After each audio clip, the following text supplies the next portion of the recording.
கடைசி நேரத்துல என்னோட முழுமையான தாக்குதல்ல இருந்து நீ தவறுனது நல்ல விஷயம்தான். ஆனா இப்படி பண்ணுவேன்னு தான் நான் ஆரம்பத்துல இருந்து எதிர்பார்த்தேன்.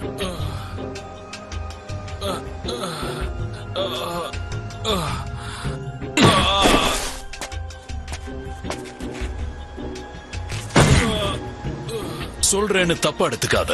இது எனக்கு ரொம்ப போர் அடிக்குது.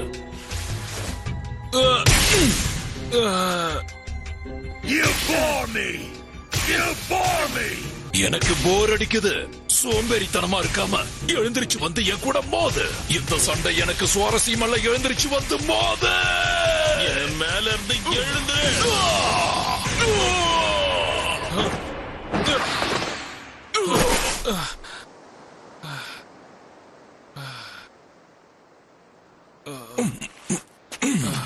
ஓகே, இதை நான்